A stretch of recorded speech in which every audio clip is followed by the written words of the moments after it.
Now, wait a minute. Hold on. Say something. Put your headphones on. Test 1, 2. Yeah, put your headphones on. What?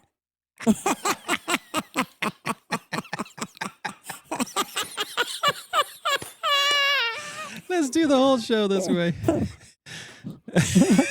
Just these guys. Which button? I think it was that button. Yeah, that's the button. That's the button. It's great to know, though.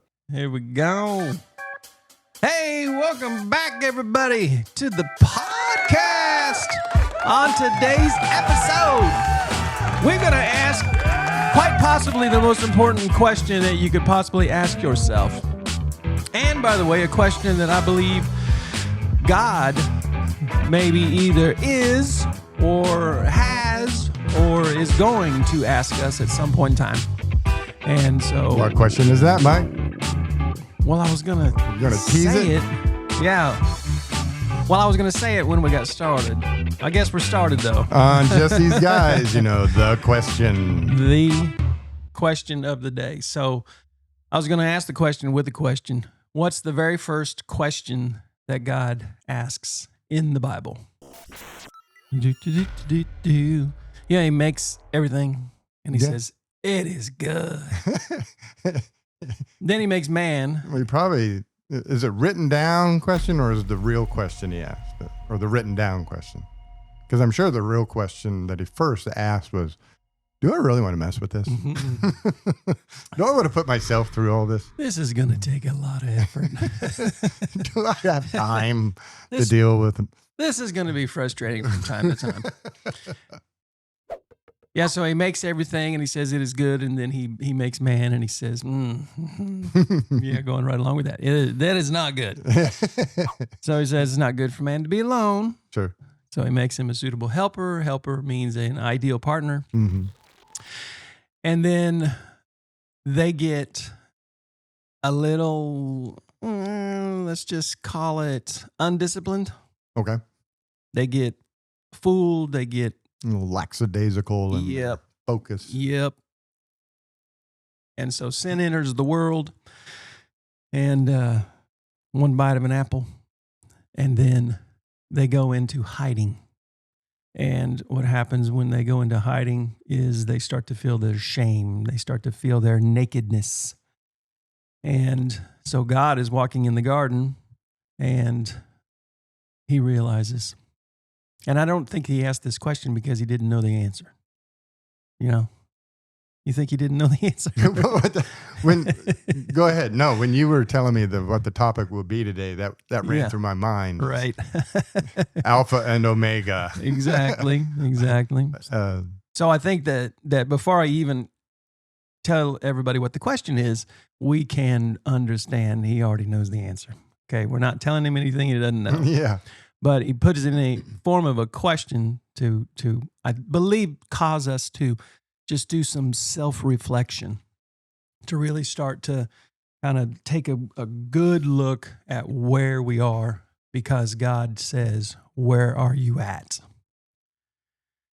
And that's when Adam and Eve come out, and they reveal that they realize that they are naked. They realize that they have shame. They realize they have guilt.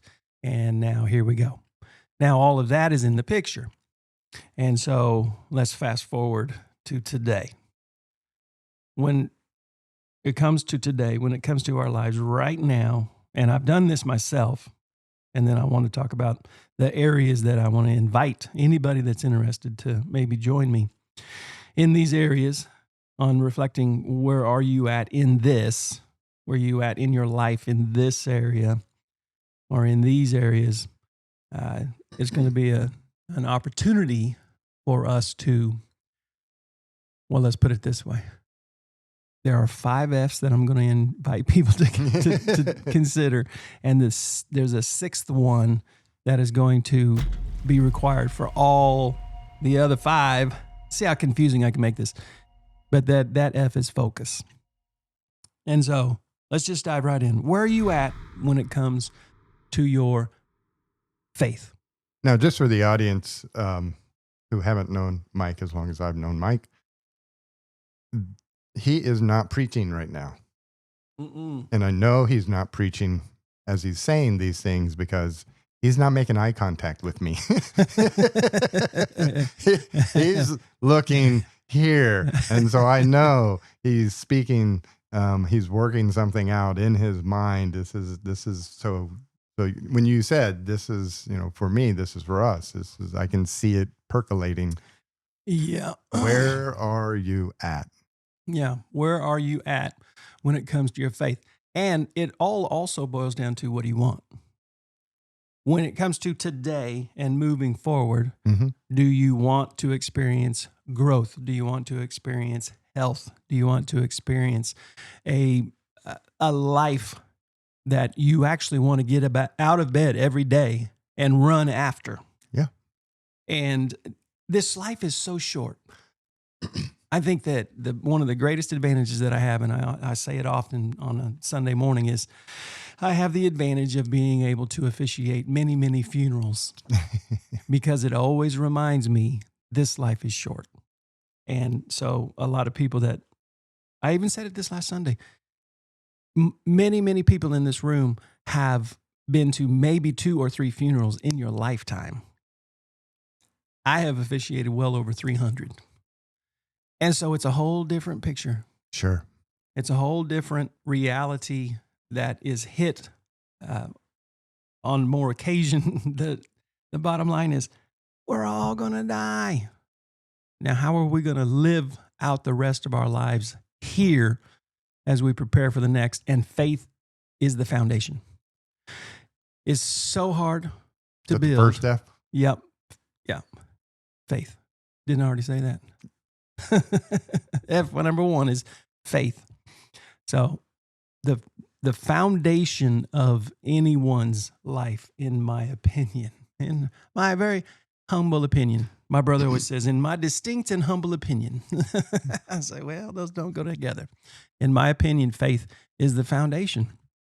It's very difficult to build anything that's going to really sustain the storms of life, really sustain the challenges that are going to come at us without a foundation built on faith, built on a bigger picture. Well, faith is, period, the number one foundation. And what you're actually saying is having faith in a savior, having faith in God, having faith that there's a bigger plan in play here, having faith that I have been put on this earth for a reason, a purpose, that I was knitted in my mother's womb. He knew me before I was born, that I am here for a reason, and there's an afterlife. There's purpose. There's meaning to all of this. That is what you're saying, because the non-believer, they have faith in themselves. Sure. I can do this. They have faith in evolution.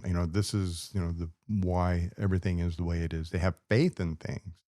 Yep. Thank you for that. Because when I talk about faith, I just go straight to faith in God. Sure. Yeah. And so faith is the first F that I want to encourage people to consider. The second F is family. I'm telling you right now, when we are at the end of our lives and we're laying there, if we have the blessing of an opportunity to actually say goodbye, sure, the people that we're going to want to say goodbye to are our family.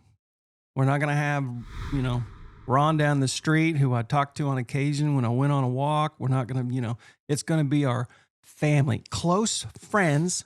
So friends could be in there as well. 272 followers on Facebook. Is that enough? Are they going to be there at the end? Oh, they're all going to be there. They are going to be there. They're not even going to know you died. Yeah. They're just going to know that you stopped posting. Yeah. But your Facebook is still up for 10 years.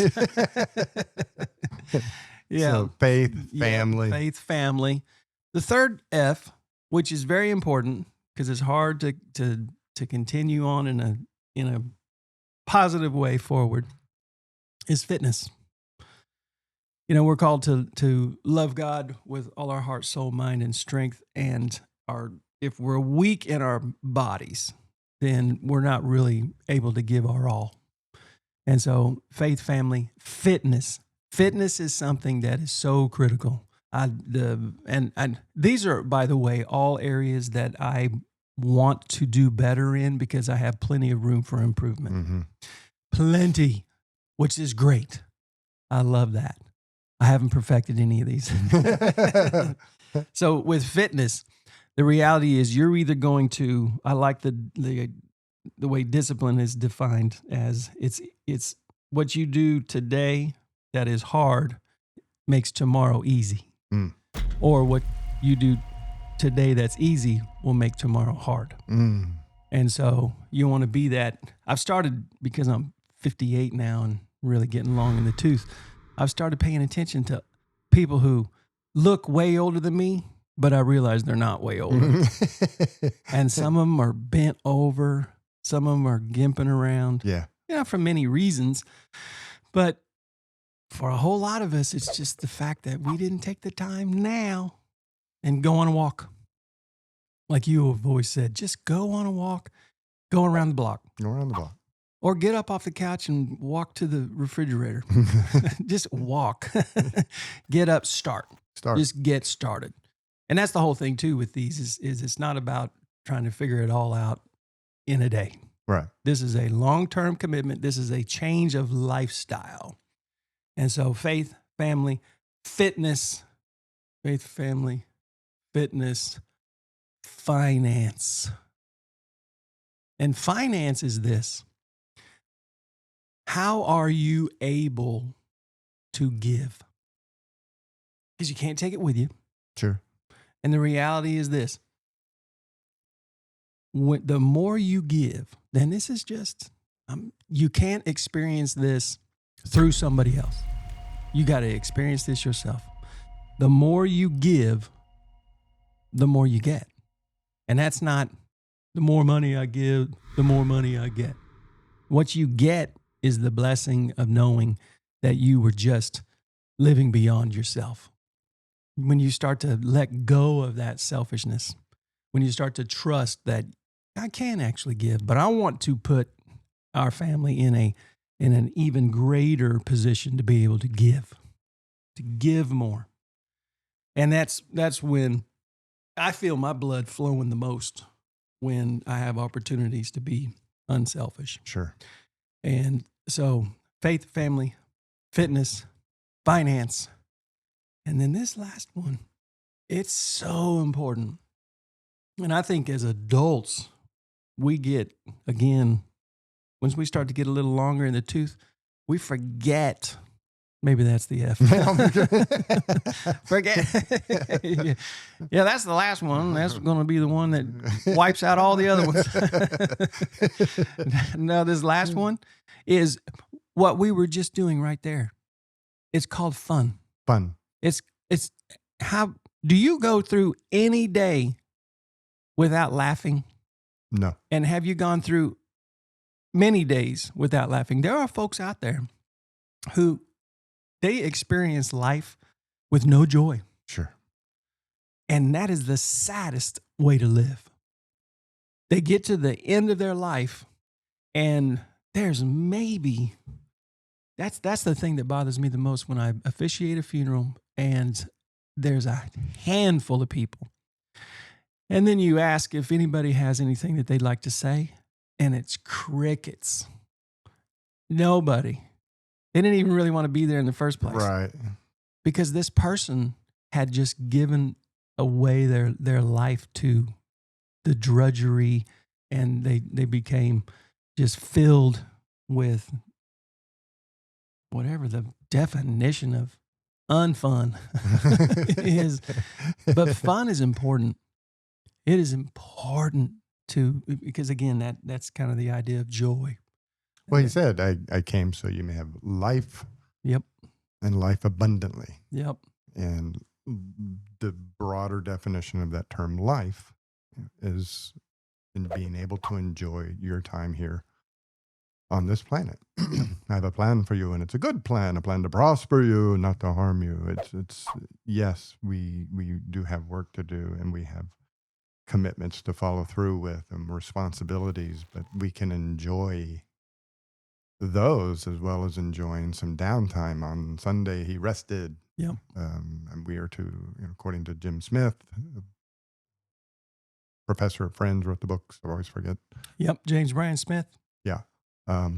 great and beautiful God. The idea of the Sunday, the Sabbath, and he rested. The idea is that we are to continually and always 24/7 rest in his blessings and receive his grace. It's not just one day a week. Yeah, exactly. But it's a lifestyle of labor to rest, Paul said. Yep. And rest in the grace. So I've forgotten more of these funeral services than I remember. No surprise to anybody that knows me. I have a very poor memory, but because of my poor memory, I have a very clear conscience. But one of the funerals that I will always remember is funeral service for a lady who, she made it to 101 years of age. 100 and Margaret Parks. And for at least a decade, one of the things that she would say often is, I think God forgot me. I don't know why I'm still here. I think he just has completely forgotten.